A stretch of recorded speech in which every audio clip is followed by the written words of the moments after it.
નમસ્કાર વિદ્યાર્થી મિત્રો, ધોરણ 11 કોમર્સ ગુજરાતીના લેક્ચરની અંદર આપ સૌનું સ્વાગત છે।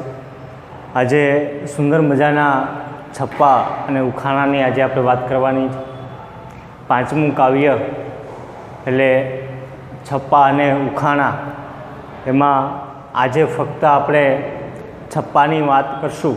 છપ્પા કોને કહેવાય, એમના કવિ, એની થોડી ઘણી વાત કરશું અને જીવનની અંદર ક્યાં ક્યાં કેવી રીતના ઉપયોગમાં આવે, સમાજના સુધારામાં કેવા પ્રકારના ભાગ આ છપ્પાએ ભજવેલો છે, એમની ચર્ચા આજે આપણે કરવાની છે। ત્યારે એમના છપ્પાના કવિ એટલે અખો।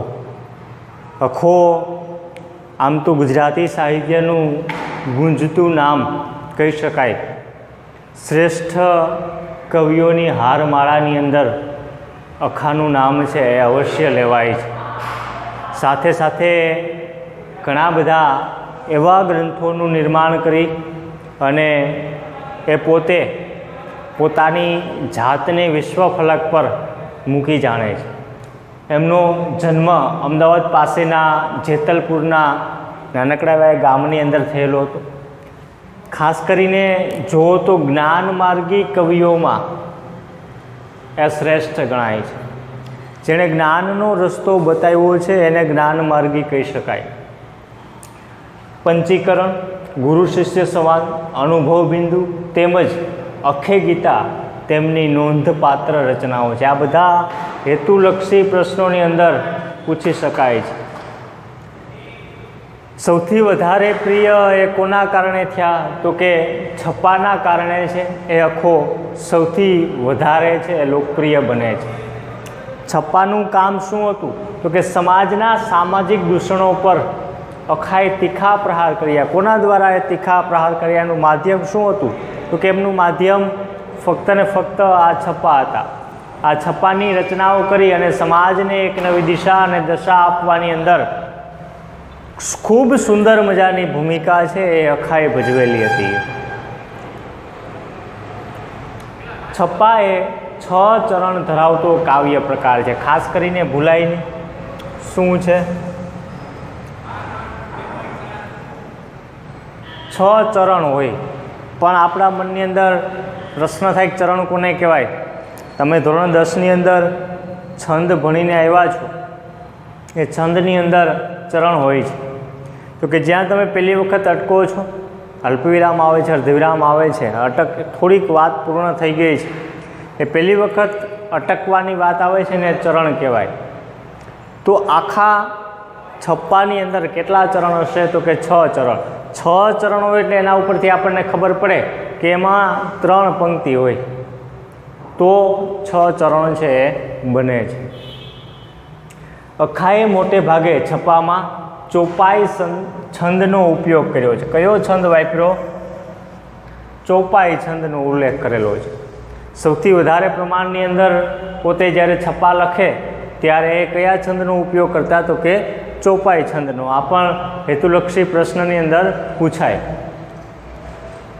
મધ્યકાળ તેમજ અર્વાચીન કાળમાં કટાક્ષ અને સદાચાર બોધ માટે છપ્પાનો ઉપયોગ થયો છે।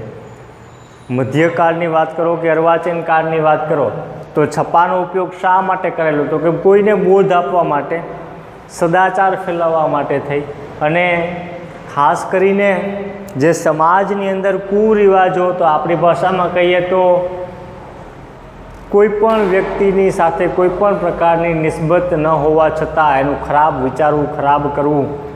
દાખલા તરીકે જૂના જમાનાની અંદર દૂધ પીતી દીકરીને કરતા, સતી પ્રથા હતી, તો આ બધા કુરિવાજો હતા। આ કુરિવાજો નિવારવા માટે થઈ, એને સમાજમાંથી દૂર કરવા માટે થઈ અને પોતે છે ખૂબ મોટા પ્રમાણની અંદર મહેનત કરેલી હતી। પહેલા છપ્પામાં અનુભવ જ્ઞાનનો મહિમા કરવામાં આવ્યો છે। કોની વાત કરેલી? અનુભવ અને જ્ઞાનની। જે વ્યક્તિ પાસે કદાચ પૈસા ન હોય તો ચાલે, પણ જો એમની પાસે પૂરતા પ્રમાણની અંદર અનુભવ હોય, જ્ઞાન હોય તો વિશ્વના ટોચ ઉપર, એ શિખર ઉપર સર છે થઈ શકે છે। કોના આધારે તો કે અનુભવના આધારે। અનુભવ છે એ ત્રીજી આંખ છે। બીજા છપ્પામાં ભાષાને ગૌણ ગણી ભાવનાનું મૂલ્ય કરવામાં આવ્યું છે. ભાષા તો કે ગૌણ છે, કોઈ પણ ભાષા આવડતી હોય તો ભાષા આવડવાથી માન નથી થવાતું, પણ માણસ બીજા માણસ સાથે કેવી રીતના અટેચ થઈ શકે, એની ભાવનાઓને, એમની લાગણીઓ એને કેવી રીતના સમજી શકે, આ ખૂબ મહત્ત્વની વાત છે. યુદ્ધમાં ભાષાથી નહીં પણ બળથી જ જીતાય છે.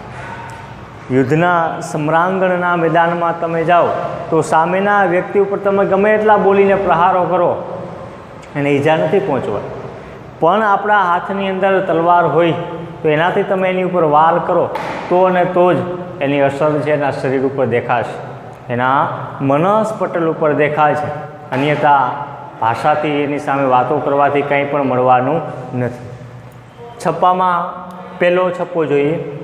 આવી નગરમાં લાગી લાય, પંખીને શો ધોખો થાય, ઉંદર બિચારા કરે શોર, જેનું નહીં ઉપડવાનું જોર, અખા જ્ઞાની ભયથી કેમ ડરે, જેની અનુભવ પાંખ આકાશે ફરે. પહેલી પંક્તિની અંદર સરસ મજાની વાત કરેલી છે કે એક સરસ મજાનું નગર હોય છે, નગરની અંદર કોઈ સંજોગોવશાત આગ લાગે છે. જ્યારે આગ લાગે છે ત્યારે એ નગરની અંદર વસવાટ કરનાર તમામ પક્ષીઓ છે એ પક્ષીઓ ઉડી જાય છે, નગરને છોડી દે, વૃક્ષોને છોડી દે. શા માટે? તો કે પોતાની જિંદગી બચાવવા માટે થઈ અને વૃક્ષોને છોડે છે. જો એ વૃક્ષોને નહીં છોડે તો એ બળી જશે, ભસ્મ થઈ જશે અને એમનું મૃત્યુ થશે. પરંતુ કોઈ પણ પ્રકારની ફરિયાદ એને નથી. આગ લાગી તો પણ એ પોતે ફરિયાદ નથી કરી શકતા. શા માટે ફરિયાદ નથી કરતા? તો કે પોતાને પાંખો છે અને એ પાંખોથી પોતે ઉડી જશે. અનુભવરૂપી પાંખોની વાત કરેલી છે આપણા માટે થઈને. પછી બીજી પંક્તિની અંદર કેવું કે ઉંદર બિચારા શું કરે? તો કે જોર જોરથી બૂમો પાડે છે. શા માટે ઉંદર જોર જોરથી બૂમો પાડે? તો કે ઉંદર પાસે ઉડવા માટેનું કોઈ પણ પાંખ નથી અને એને નક્કી જ છે કે જે આ નગરની અંદર આગ લાગી છે એ આગની અંદર એમણે મરવાનું નક્કી છે.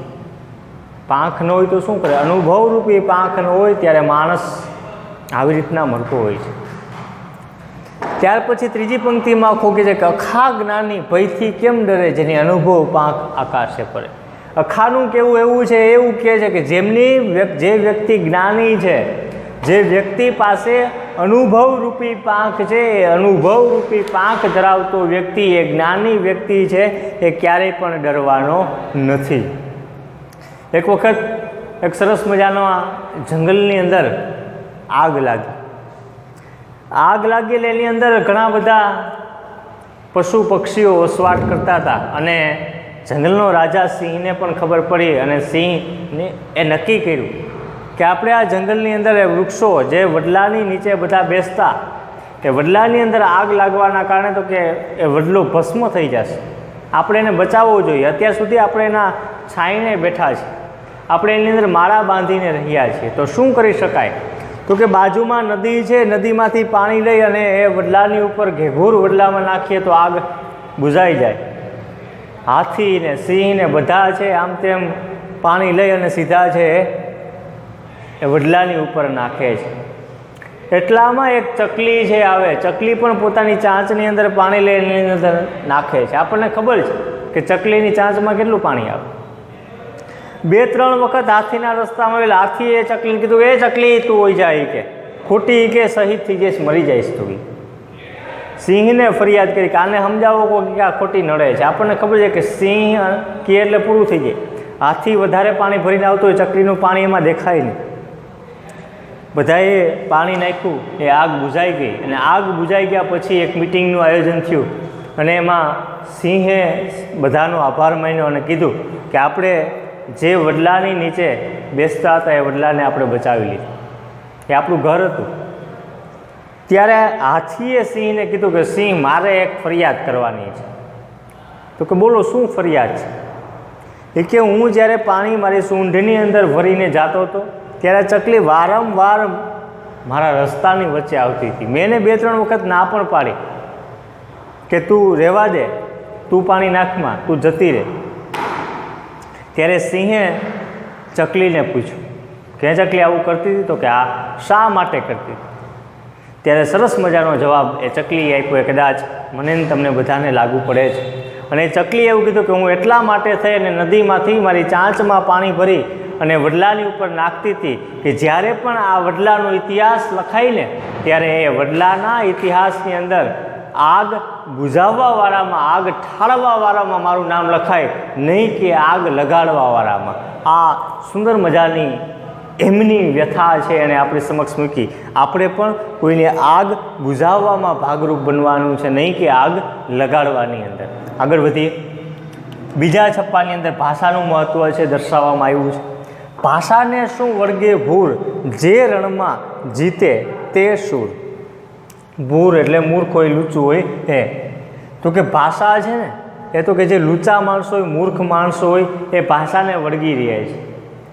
પરંતુ રણની અંદર યુદ્ધના મેદાનમાં જીતે છે કોણ? તો કે જે વ્યક્તિ શૂરવીર છે, જેને હારવાનો ડર નથી અને પોતાના મૃત્યુનો ડર નથી. આવો વ્યક્તિ છે ને રણ મેદાનની અંદર, યુદ્ધના સમરાંગણની અંદર એ પોતે પોતાના દુશ્મનોની સામે યુદ્ધ કરી અને જીતે છે. ભાષાથી યુદ્ધના મેદાન જીતી ન શકાય, દુશ્મનને હરાવી ન શકાય, પરંતુ હાથની અંદર જો શસ્ત્ર હોય અને જો આપણું હૃદય છે મજબૂત હોય, મનોબળ મજબૂત હોય તો અને તો જ એ યુદ્ધના મેદાનની અંદર આપણે છે યુદ્ધને જીતી શકીએ છીએ. સંસ્કૃત બોલીએ શું થયું, કોઈ પ્રાકૃતમાંથી નાસી ગયું. મહાનતા દર્શાવવા માટે થઈ અને સંસ્કૃત બોલવાથી કાંઈ નથી થતું. પછી તો કે પ્રાકૃતની વાત કરીએ, સંસ્કૃતમાંથી ઉતરી આવેલી આ પણ એક લોકભાષા છે, બરાબર? આ પણ લોકભાષા જ છે. સંસ્કૃત બોલવાથી મહાન નથી બનાતું, પરંતુ અખો છે એ શું કહે છે કે 52નો સઘળો વિસ્તાર આખા 53મો જાણે પાર. 52 મૂળાક્ષરો, 52 જે અક્ષરો છે એ 52 અક્ષરો તો બધાને આવડે, પણ જો કોઈ 53મો અક્ષર, 53મો અક્ષર એટલે શું આપણને અહીંયા કીધું છે કે 53મો અક્ષર એટલે અવિનાશી પરમ કૃપાળુ પરમેશ્વરની વાત કરેલી છે કે આ 52 અક્ષર છોડી અને લાગણીઓની દિશાની અંદર ભગવાનના પ્રાપ્તિ માટે થઈ અને જો કોઈ પૂજન અર્ચન કરે, ભગવાન તરફ જવાનું પ્રયાણ કરે તો એના માટે થઈ અને એ 53મો અક્ષર છે. અને જે વ્યક્તિ એ 53મો અક્ષર મેળવી લે છે એને કોઈ પણ દુનિયાની અંદર બીજી વસ્તુ મેળવવાની ક્યારેય પણ ઈચ્છા રહેતી નથી, કારણ કે હંમેશને માટે પ્રભુના સાનિધ્યની અંદર જતો રહે છે. થોડાક શબ્દાર્થ જોઈ લઈએ. લાય એટલે આગ, ધોખો, ફરિયાદ, શોર એટલે અવાજ, કેમ એટલે કેમ, ભવ એટલે ભય, વળગે એટલે લપેટાય, લપેટવું એ, પૂર એટલે મૂર્ખ અથવા તો લૂચું, અને પ્રાકૃત એટલે સંસ્કૃત ઉપરથી ઉતરી આવેલી લોકભાષા. આજે આપણે અખા રચિત છપ્પાની વાત કરેલી છે આ લેક્ચરની અંદર. નેક્સ્ટ લેક્ચરની અંદર આપણે આનો જ એક ભાગ કાવ્ય પ્રકાર એટલે ઉખાણા, એ ઉખાણાની વાત કરશું. અસ્તુ. જય હિન્દ, જય ભારત.